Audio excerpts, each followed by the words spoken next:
Olá a todas, todos, todes. Nós estamos iniciando a aula 2 do módulo 2, na qual nós vamos falar um pouco mais sobre sistema penal do período da ditadura empresarial militar à redemocratização. E hoje a gente tem a felicidade de poder contar com a participação do professor Gustavo Seferian, que está aqui do meu lado. Ele vai se apresentar e hoje nós teremos vários vídeos, né? Temos este comigo e com o Gustavo.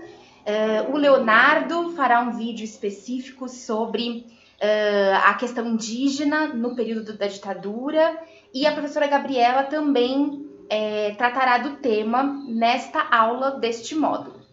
Então eu passo a palavra para o Gustavo. Olá a todas e todos, eu gostaria de início de agradecer não só a professora Carla Benites, mas a todas e todos responsáveis pela organização desse curso, que eu estou fielmente acompanhando e aprendendo muito, podendo ter ali toda uma série de reflexões acerca não só da questão criminal, mas da economia política da pena, mas fundamentalmente acerca do nosso país, acerca do nosso mundo e de como a gente pode interferir nele com ganas transformadoras. Eu hoje, modestamente, vou trazer algumas contribuições, algumas reflexões acerca do período ditatorial empresarial que o povo brasileiro experimentou no curso de 64 até data incógnita de término, né? Vamos discutir isso, inclusive. Mas antes eu queria fazer uma apresentação, né? Como a professora Carla bem colocou, meu nome é Gustavo Seferian, eu sou bacharel em Direito, mestre e doutor em Direito do Trabalho pela Universidade de São Paulo. Eu fui advogado popular há bastante tempo.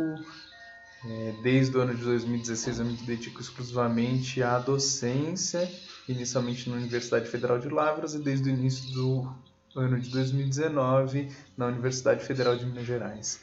Minha área é a do direito do trabalho. Eu estudo relações de trabalho de um modo geral, sociologia do trabalho, mais o direito do trabalho e processo do trabalho em particular, desde a matriz marxiana, das traduções marxistas diversas, mas fundamentalmente tomando ali alguns autores e autoras mais heterodoxos, e a perspectiva ecossocialista. Eu sou hoje pesquisador líder do grupo de pesquisa Trabalho e Capital da USP, fui pesquisador convidado em sede pós-doutoral em 2018 na EACSS, sob supervisão do professor Michel Lovy, e atualmente eu conduzo também como coordenador o Instituto o Interpretar e Transformar o Brasil, que é um núcleo de estudos lá na UFMG. Tudo ali, né, ligado ao campo do direito do trabalho, das relações de trabalho. Daí eu pedi desculpas por não poder também incidir no trato de questões que estão relacionadas propriamente ao sistema de justiça, às instituições totais, à lida propriamente com os processos de criminalização na nossa realidade brasileira, mas é algo que, sem sombra de dúvida, como já vem sendo conduzido, não só pelo Léo, pela Gabriela, pela Carla, nesse mesmo módulo certamente vão ser alcançados. Eu queria aqui fazer algumas reflexões, fundamentalmente a partir de 3 pontos acerca da ditadura empresarial militar. O primeiro deles está ligado às motivações do golpe de 1º de abril de 1964. O segundo, uma discussão acerca da caracterização da ditadura enquanto empresarial militar.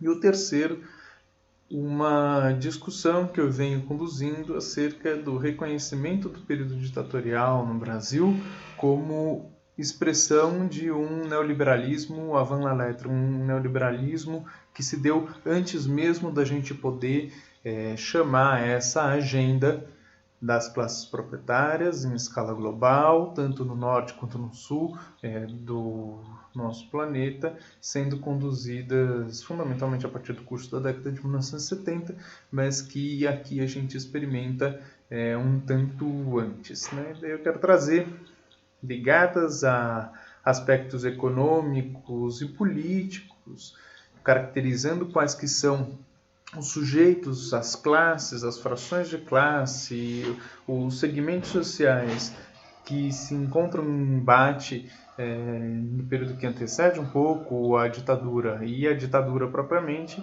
né, algumas interpretações que possam vir a colaborar com as nossas reflexões críticas. Muito bem. A primeira questão, como eu mencionei, está relacionada às motivações do golpe. É bastante comum a gente perceber, sobretudo em uma historiografia mais chapa branca, de defensores mesmo dos direitos humanos, pessoas que são atentas à nossa realidade social contemporânea, se colocam dentro de um espectro progressista, e eu acho que é importante a gente poder dialogar com esse campo fundamentalmente. A afirmação de que o golpe de 1º de abril de 1964 teria ali, assim como em outros tantos processos históricos na realidade brasileira, né, que remontam ali o processo de enfrentamento que a Gabriela mencionou, das greves na Primeira República, que remonta ao Plano Cohen, que se coloca em toda uma série de outros processos que levaram à ilegalidade, o PCB na história brasileira, há um certo espectro comunista que rondava não só a Europa nos idos de 47 e 48, 1847 e 48, mas também o Brasil no curso do século XX.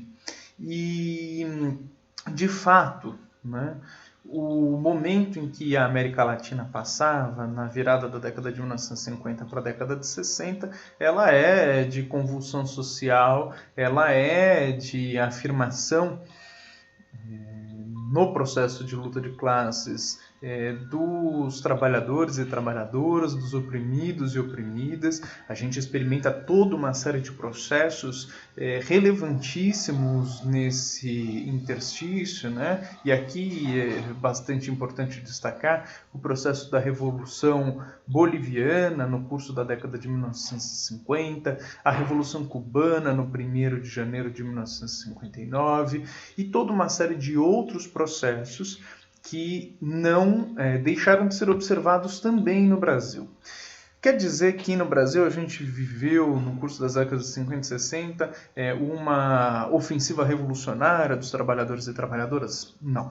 Não posso fazer essa caracterização, imagino que não tenhamos ali qualquer espécie de sustentação, inclusive no campo da historiografia, da teoria social, das ciências políticas, que dê aso a uma leitura nesse sentido.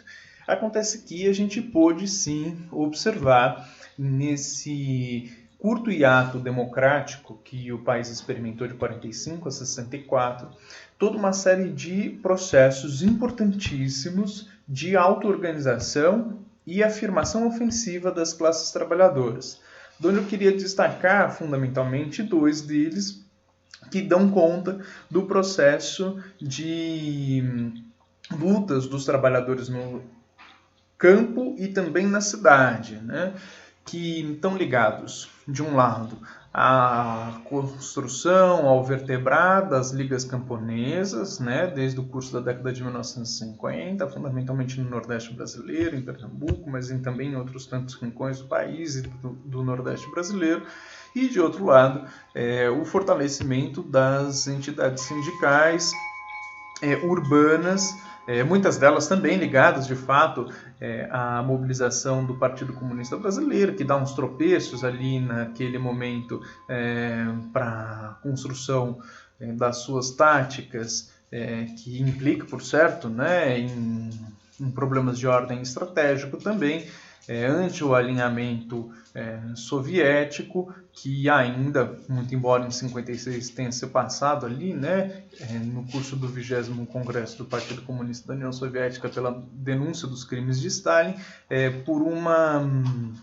matriz, né, de compreensão e afirmação do que viria a ser a revolução nos países dependentes, coloniais, semicoloniais, ou seja lá como que a gente venha caracterizar, amparado em registro etapista, que imporia ali alianças entre os setores das classes trabalhadoras com burguesias liberais, com setores progressistas, com muitas aspas, das classes proprietárias, coisa que na nossa realidade dependente periférica é impossível de se cogitar, né? Essas frações das classes trabalhadoras ou parcelas das classes trabalhadoras assalariadas ou sujeitas a trabalhos em condições servis tiveram ali, né, de condições, né, nesse momento de promover importantes lutas que acabaram resultando no campo do direito, inclusive como síntese mediadora colocada pelas classes proprietárias ante a afirmação das classes trabalhadoras, dos sujeitos e sujeitas oprimidos e oprimidas em sua busca por um melhor mundo, né? Muitos desses sujeitos buscando ali uma alternativa de sociabilidade de outra, por meio de lutas revolucionárias, efetivamente conscientes desse programa revolucionário, mas tendo ali no direito uma resposta que ela era tímida, insatisfatória, diminuta, mas que era o que acabava sendo dentro da organização da própria sociabilidade e da politicidade burguesa, o que lhes era entregue e que acabava servindo, né, como sempre serviu, de um mecanismo para apaziguar essas conflituosidades, a promoção de toda uma série de saltos, né? É certo que esses saltos, né, no campo da institucionalidade, por vezes não se deram também com um cariz consciente do seu uso tático, do seu fomento como um patamar para novas ofensivas futuras, mas sim acabou tendo ali como um horizonte, a disputa por direitos e as melhores condições de existência dos trabalhadores e trabalhadoras, um horizonte estratégico. E aqui, o Julião, nas ligas camponesas, que era um advogado e que teve um papel de reconhecimento institucional das ligas e também dos direitos dos trabalhadores e trabalhadoras do campo, é a expressão, né, do que é um horizonte que a gente não pode descartar de modo nenhum como sendo importantíssimo, mas como um sujeito, né, um intelectual que, intervindo no processo de luta de classe, projetava um horizonte estratégico para o uso do direito, ou seja, extremamente limitado, reconhecendo a possibilidade de que as melhorias de condições de existência no cerne da sociedade do capital poderiam, eventualmente, promover uma transformação radical ou estrutural na nossa sociedade, que é algo que eu não acredito de modo nenhum. O mesmo pode-se ter, por exemplo, tomando ali os trabalhadores e trabalhadoras da cidade, um movimento conduzido pela mobilização dos trabalhadores do cimento e cal da cidade de São Paulo, fundamentalmente centrados no trabalho na região de Perus, que fica no noroeste da cidade de São Paulo, que conduziu greves maravilhosas, potentíssimas, articuladas com outros tantos campos da classe e também da sociedade auto-organizada, né? Não só setores dos trabalhadores e trabalhadoras inseridos em atividades propriamente produtivas, mas articulando também com movimentos contra a carestia, de comerciantes, pessoas que eventualmente tinham ali uma vivência e eram afetadas pelo que era a organização da indústria do cimento e cal naquele bairro e que conduziram greves que a gente não vê paralelo, inclusive na construção de suas pautas em outros momentos históricos brasileiros. A gente vê no curso da década de 50 esse sindicato, né, que ficou historicamente conhecido como o Sindicato dos Queixadas. Eles se autodenominavam queixadas, que é um porco do mato que, quando tem algum inimigo, tem uma onça por perto ou um caçador, se junta em bando e em bando enfrenta, né, os seus inimigos naturais, se é que assim a gente pode chamar. Os queixadas, esses trabalhadores, enfrentavam seu inimigo político, social, com uma união bastante aguerrida. Esse sindicato, por exemplo, conduziu greves que reivindicavam aumento de salário ou então a redução do preço do cimento e do cal que eles produziam, a fim de viabilizar que o conjunto da classe trabalhadora tivesse acesso àquele produto de uma forma mais viável, né, mais de fato acessível, né, no mercado, e alcançasse ali a possibilidade de estar construindo as suas casas. Esse sindicato conduziu as primeiras lutas ambientais que se tem notícia na história do Brasil, muito embora algumas pessoas deslocadamente coloquem que desde a origem do movimento operário as lutas ambientalistas estavam colocadas também na ordem do dia. Então a gente tem, né, toda uma série de processos de luta. Esse caso dos queixadas também teve uma participação importante dos seus advogados, e um dos principais deles, o Mário Carvalho de Jesus, era um sujeito que acreditava no direito como efetivamente um mecanismo, um instrumento de transformação radical da sociedade para a construção de uma nova sociabilidade. Essa crença, né, acabou levando a um peso bastante grande na disputa por direitos, né, e a efetivação de toda uma série de saldos, de ganhos, né, que passam desde a conquista de alguns direitos que hoje a gente tem por elementares na área trabalhista, aos assalariados e assalariadas, a exemplo do 13º salário, e que teve primeiro uma cristalização judicial para depois vir a ser legalizado, até mesmo a expansão da subjetividade juslaboral, que outrora era restrita aos assalariados e assalariadas da esfera urbana, passando a ser também depois aos trabalhadores e trabalhadoras rurais, né? O que me faz interpretar, como já registrei em texto, um salto, né, do que seria um direito de caráter operário propriamente para se tornar o direito do trabalho um direito proletário na realidade brasileira. Muito bem. Esse conjunto de lutas, né, proporciona a articulação de movimentos sociais de naturezas diversos, outros, que impõem aos governos de natureza burguesa no nosso país a necessidade de implementar todo um conjunto de reformas relevantes, importantes, e que poderiam, por certo, se efetivamente viessem a se consagrar, a trazer impactos de ordem estrutural na organização social e da sociedade de classes no Brasil. E parte desses principais processos de inflexão e disputas por reformas acabaram sendo sinalizados, projetados como possível consagração no famoso discurso do Jânio Quadros, mas que contou com outras tantas figuras, na Central do Brasil, pela afirmação das reformas de base, né? Essas reformas de base passavam por nacionalização de setores estratégicos da economia, como por exemplo petróleo, passava pela efetivação de processos de reforma agrária, entre outras tantas medidas que, articuladas com essa consagração de direitos sociais de outra natureza, sobretudo trabalhistas, mostrava no campo da institucionalidade burguesa o quanto que existia um processo que ele era de afirmação das classes trabalhadoras, né, dos oprimidos e oprimidas na nossa sociedade naquele momento. O golpe de 1964, no 1º de abril, ele vem como uma resposta a esse processo. Não quer dizer efetivamente que a gente deveria se ter um medo aqui no Brasil, naquele momento, de uma revolução comunista, ou de que os comunistas estariam no poder, estariam capitaneando os principais sindicatos do país, as principais organizações das classes trabalhadoras, o que não é um fato. Que eventualmente a gente poderia ter um processo, uma convulsão tão radical quanto aquela que se deu em Cuba, também não é fato. O ponto é, a gente vivia um momento que no processo da luta de classe, né, a correlação de força se colocava em crescente, né, pela afirmação dos trabalhadores e trabalhadoras.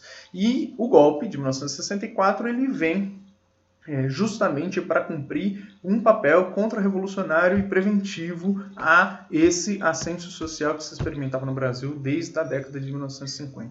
Então, de um lado, me parece equivocada a percepção de que o medo comunista era pura e simplesmente um espantalho, né? De fato, o medo de se ter ali, talvez, o protagonismo dos comunistas na condução dessas reformas radicais ou, eventualmente, de se conduzir, né, toda uma série de alterações institucionais na organização da sociedade de classes brasileiras que fosse promovido por uma articulação comunista, não me parece ser correto, mas, de outro, a gente não pode descartar que a afirmação dos trabalhadores e trabalhadoras, dos oprimidos e oprimidas, estava em marcha, né? Então essa é a primeira das caracterizações.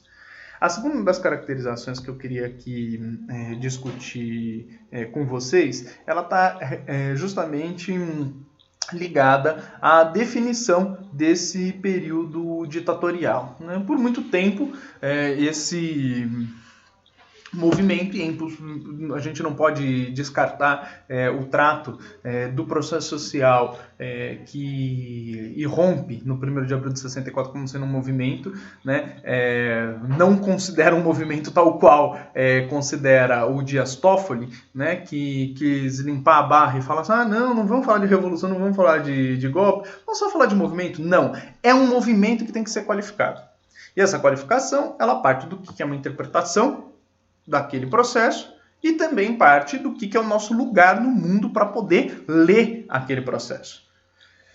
Desse modo, esse movimento que se coloca, que não é um movimento das classes trabalhadoras, que é um movimento dos setores proprietários no nosso país, articulados com um outro setor social, que é o das Forças Armadas, implementou um regime de exceção explícita, né, de uma ditadura que, muito embora a gente saiba, ao menos desde Lenin, de forma mais escancarada, mais lúcida, que toda organização estatal ela tem uma serventia de dominação de classe e que todo Estado expressa no fim, né, toda organização estatal expressa no fim uma ditadura de classe.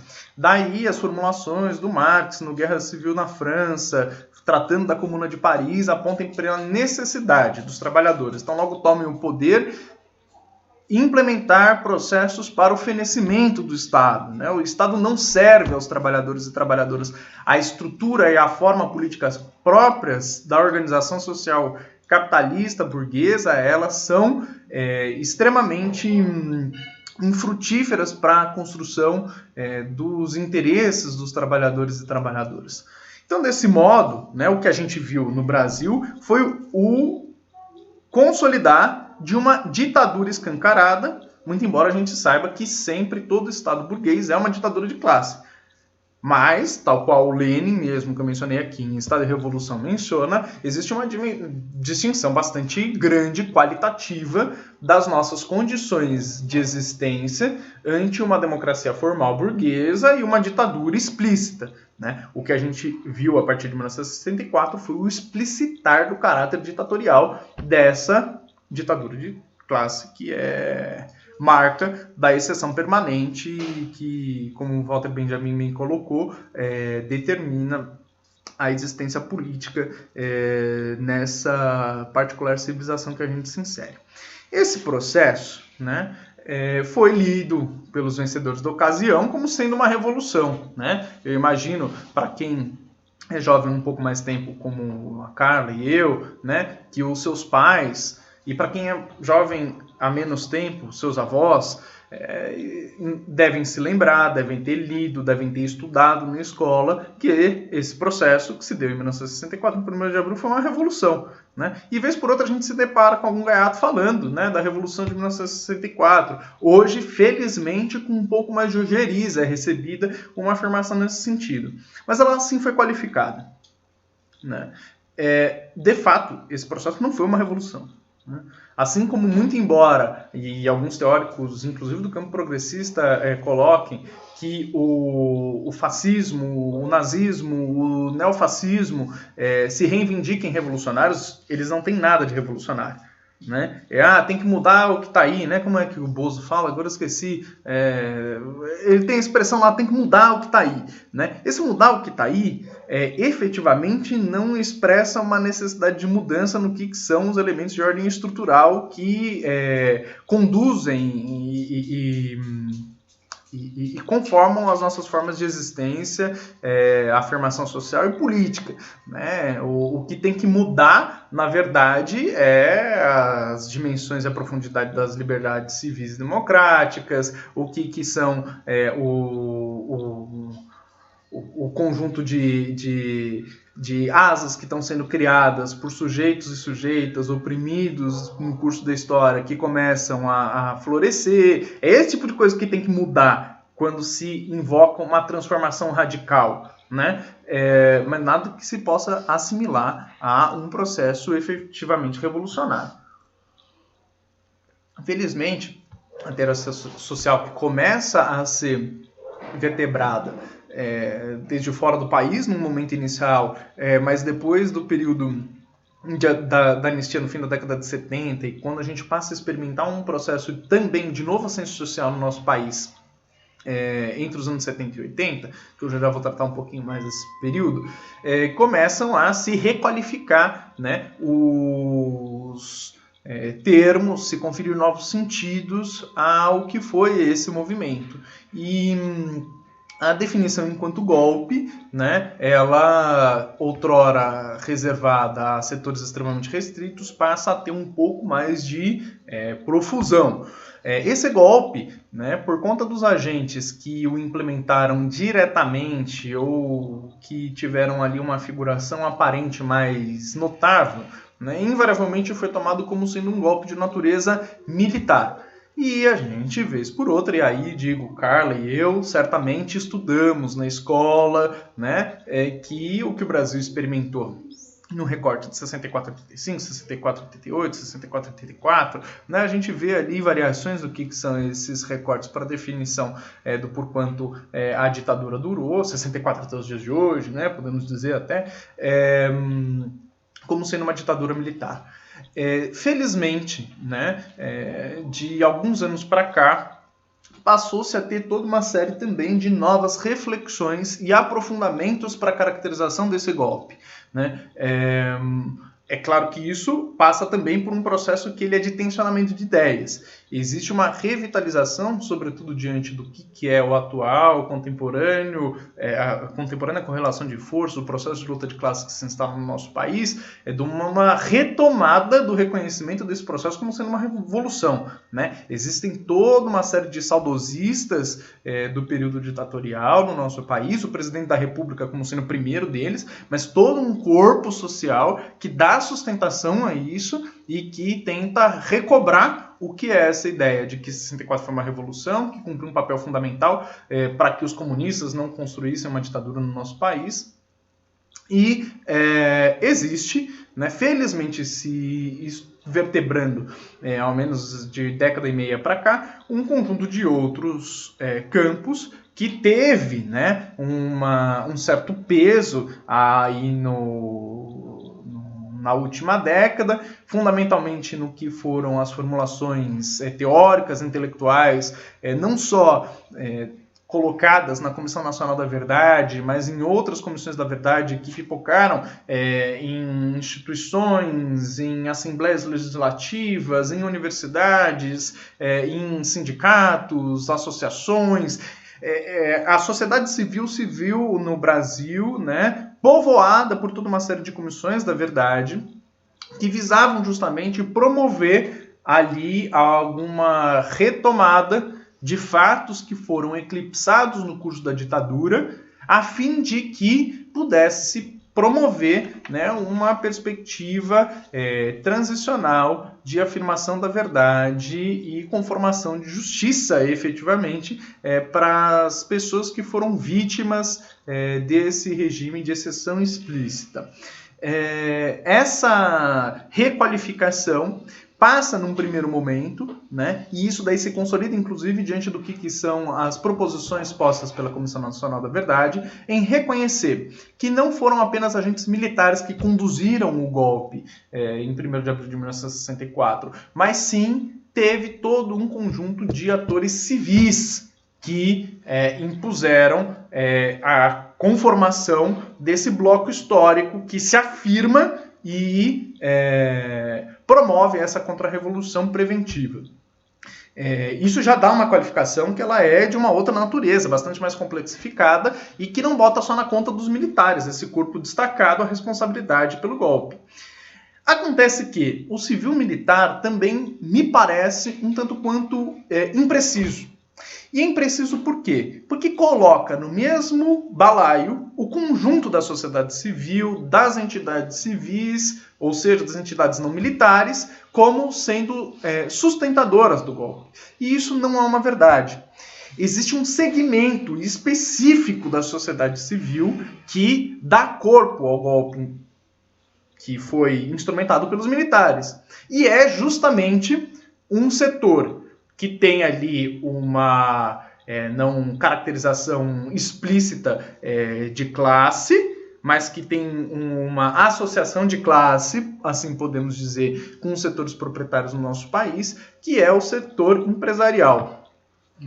Daí a composição desse bloco histórico estar melhor definida, pelo menos a meu ver, como sendo propriamente um bloco empresarial militar.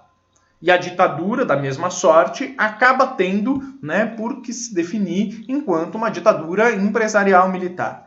É certo que a gente teve toda uma série de mobilizações que não foram propriamente esses setores do empresariado que deram sustentação à ditadura. Mas a contestação posta no cerne da sociedade civil ela foi muito mais profunda no curso de 64 em diante do que a efetiva defesa do regime, muito embora a gente perceba um certo grau de silêncio, de condescendência, de uma parte expressiva da população brasileira ante a ditadura empresarial militar. Mas, volto a dizer, me parece ser mais preciso a gente caracterizar essa ditadura como própria do setor empresarial militar do que exclusivamente, do que amplamente como civil e militar, já ainda reconhecendo que essa caracterização é melhor do que uma ditadura exclusivamente militar. E eu acho que essa definição do empresarial militar, ela também, olhando para uma perspectiva que ela não é só política, da afirmação da luta de classes, mas ela também é econômica, ela se confirma de modo bastante mais interessante.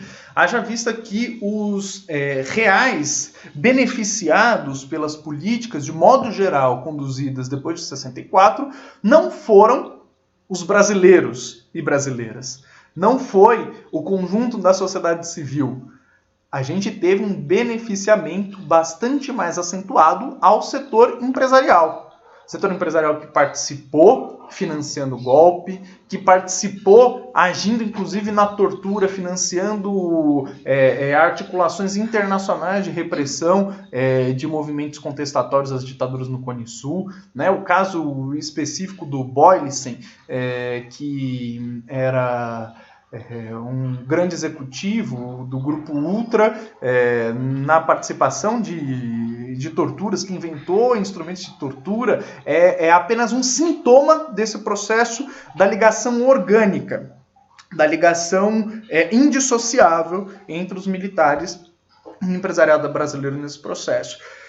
Dali, a gente vê que toda uma série de grandes empresas que hoje se colocam como principais agentes na economia brasileira, no processo de exploração, de obtenção de lucros, terem se fortalecido nesse período não é mero acaso. Então a gente vê grandes grupos, a exemplo da Globo, a exemplo de grupos educacionais como Objetivo, entre outros, setores de atividade produtiva propriamente, como as montadoras automobilísticas, né? Casos como, por exemplo, da Volkswagen e da Fiat, de vinculação direta com a ditadura, que mantinham, né, não só agentes do Estado como seus empregados para controle de trabalhadores e trabalhadoras, mas nas suas próprias instalações, práticas de tortura, prisão foram realizadas, né, para além de denúncias essas aos rodos, né, denotam o quanto que essa vinculação era inescapável de se constatar. E lucraram muito, né? Se em alguma medida a gente teve um processo de crescimento econômico, e aqui a gente está falando de crescimento capitalista do Brasil no período inicial da ditadura,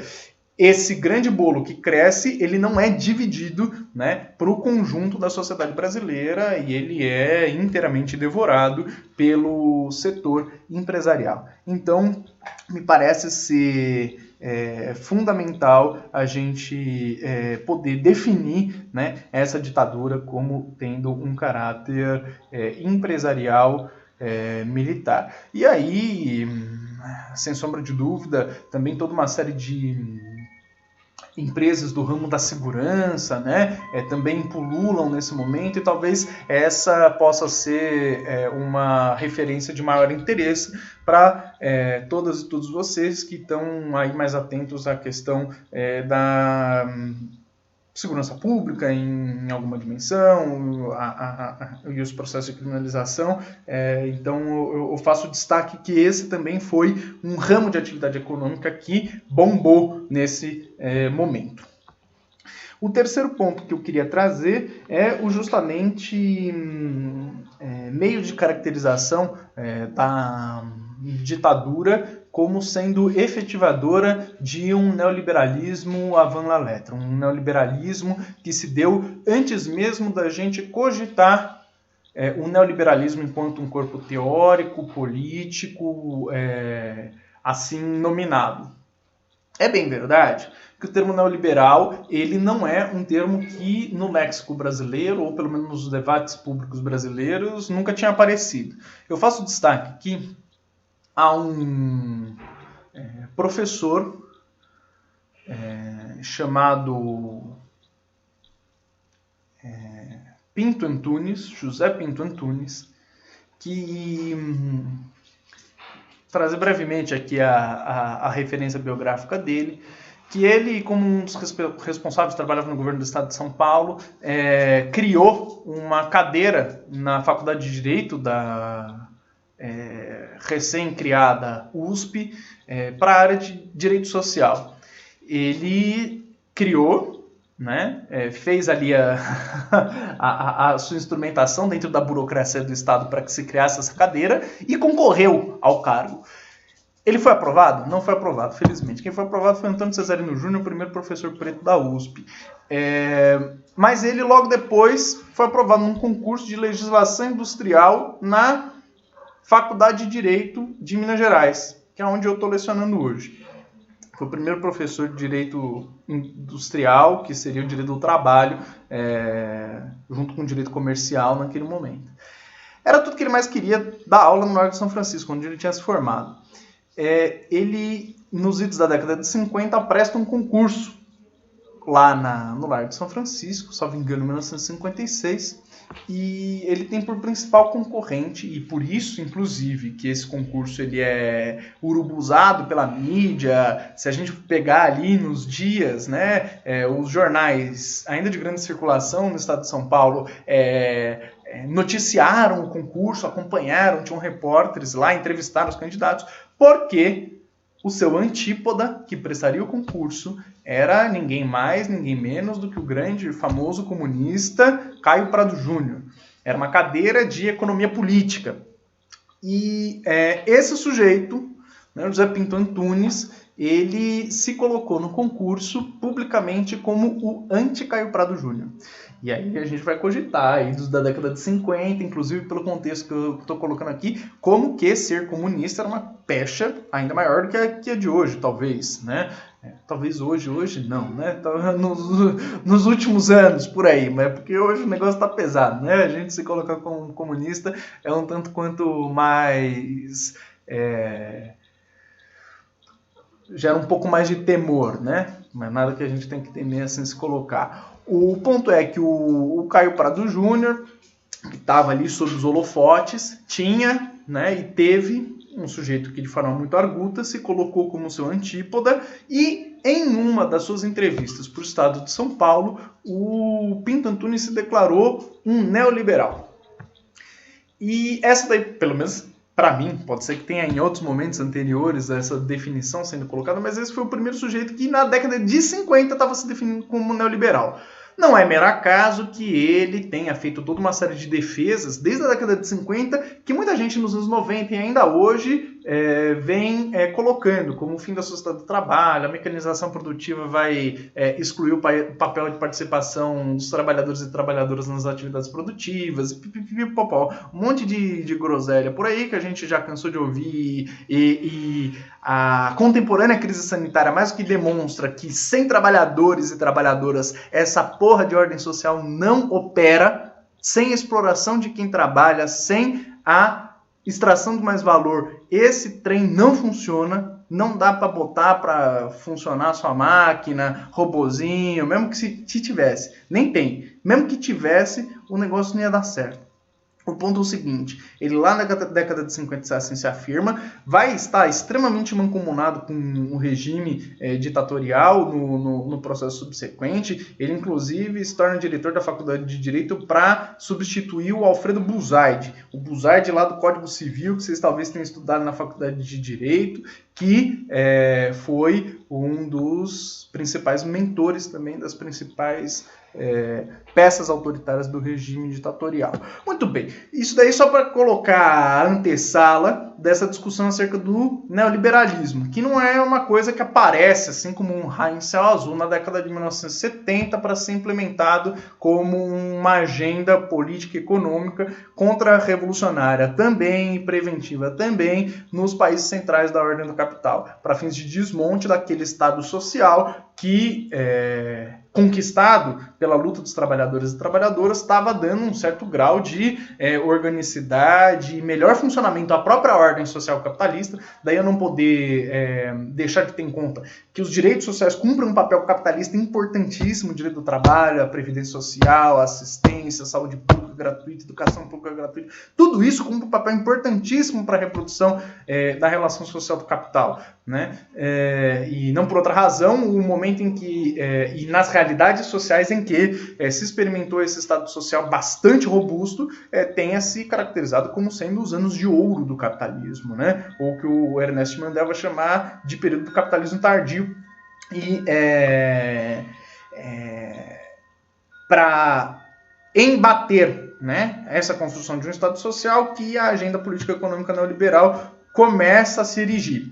Acontece que o neoliberalismo, pelo menos me parece, tem ali alguns antecedentes, né, alguns ensaios que são experimentados, muito embora não se conectem diretamente dentro de uma mesma toada intelectual e política com esses processos que vão se dar no curso da década de 1970. E aí, algumas pessoas fazem um conectivo, que me parece bastante acertado, de que a experiência do golpe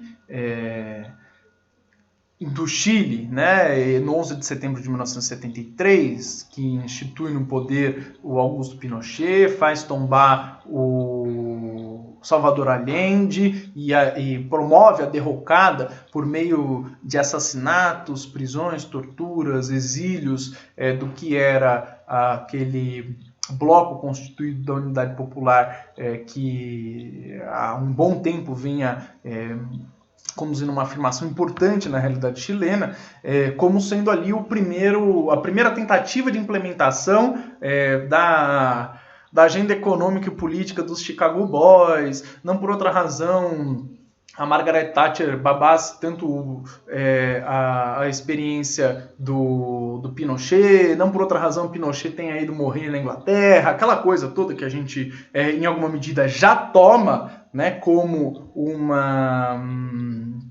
uma grande contribuição conectiva entre esses processos, né, para falar, olha, houve um balão de ensaio às políticas de desmonte do Estado Social que se implementaram nos países centrais da ordem do capital a partir da década de 70, um pouco antes, né, já mesmo desde 1973 no Chile.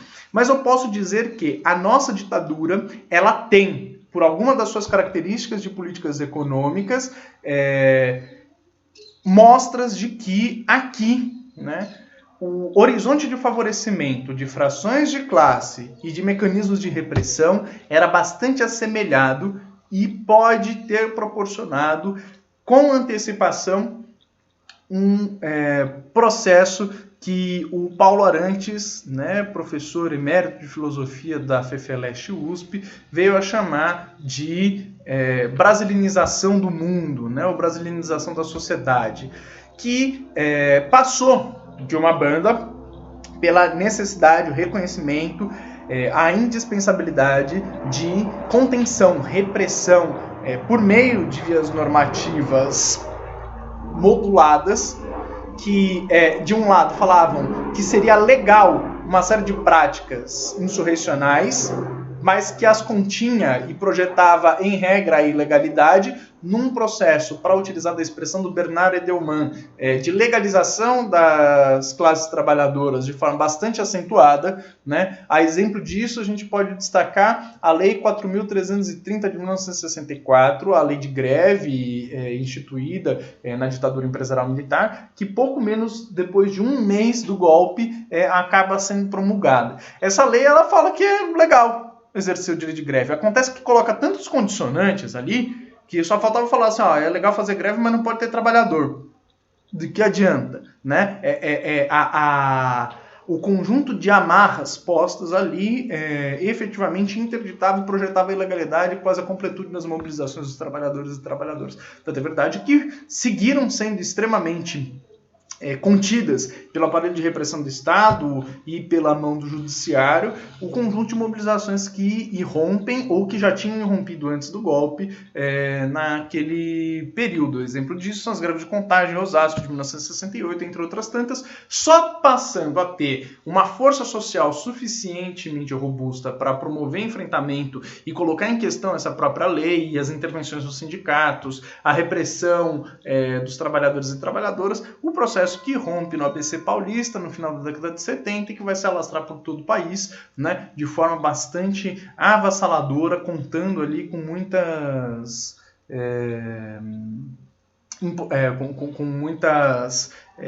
consequências e derivações nos movimentos sociais que merecem ser destacadas, né? Nesse momento que a gente vê, acompanhando o processo de ascenso do movimento sindical, a revitalização do movimento de negritude, a revitalização do movimento de mulheres, a construção do movimento pela reforma sanitária, da luta antimanicomial, o nascimento do movimento LGBT, entre outras tantas lutas sociais que elas se colocam de forma bastante fortalecidas nesse momento e que acompanham esse processo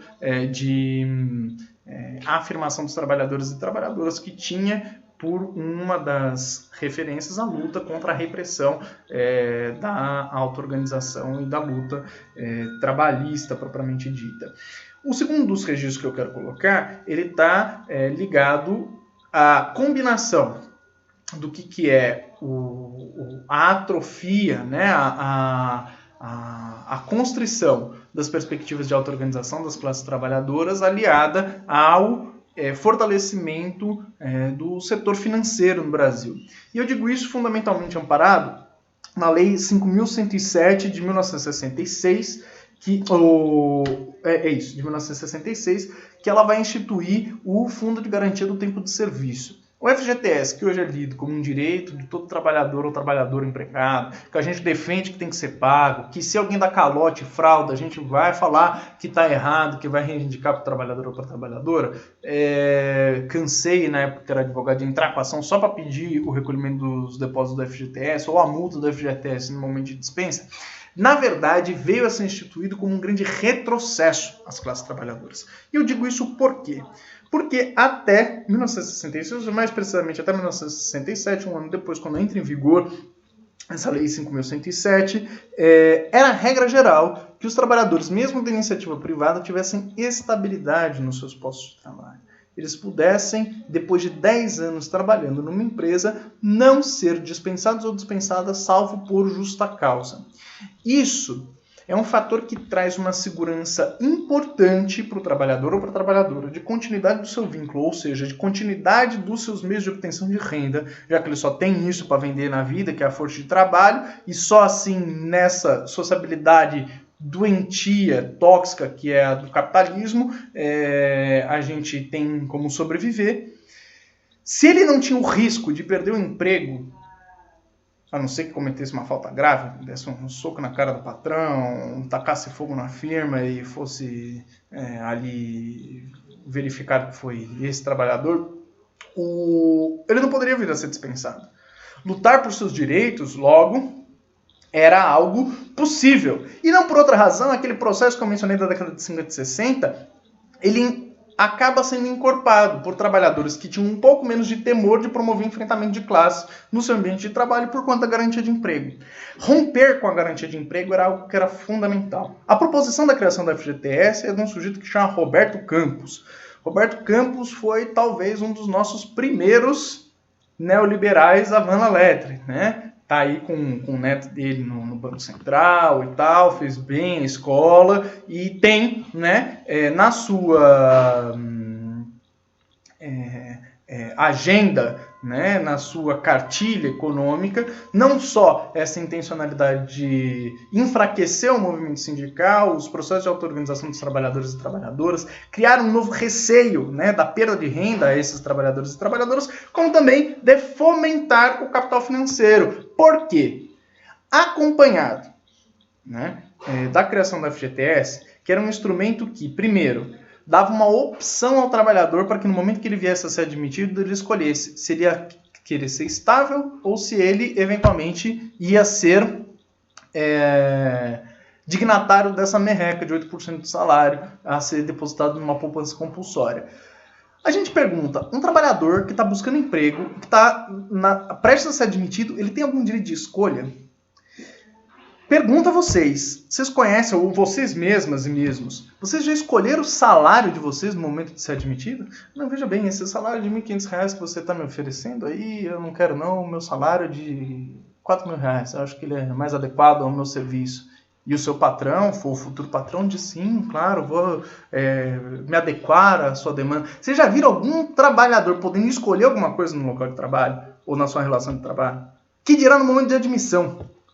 Nesse momento de admissão, esses trabalhadores e trabalhadoras eram forçados a optar pela FGTS para não poder ter a sua estabilidade. Então que a estabilidade ela foi minguando. Era uma possibilidade, mas ela foi minguando ante esse exercício da autonomia individual da vontade que, numa relação entre sujeitos materialmente desiguais, economicamente opressor e oprimido, a gente não tem como exercitar efetivamente.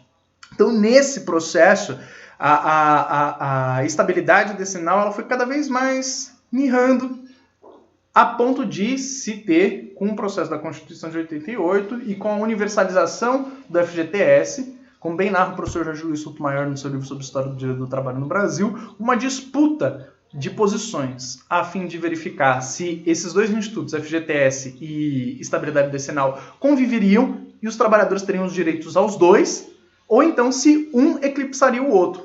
E venceu essa segunda linha teórica. E hoje tem um posicionamento dominante de leitura teórica de que um trabalhador não pode ter estabilidade decenal no setor privado. Então a gente fragiliza as possibilidades de organização da classe e fomenta o capital financeiro. Por quê? Porque todo trabalhador empregado, formalmente registrado, passaria a ter um produto bancário. E não era uma coisa banal, como hoje é um pouco mais banal, mas ainda, claro, longe de ser universal, de se ter uma poupança. As pessoas não tinham uma poupança, não era todo mundo que tinha uma poupança. Peão recebia e gastava. Era assim que as coisas funcionavam, as pessoas não guardavam.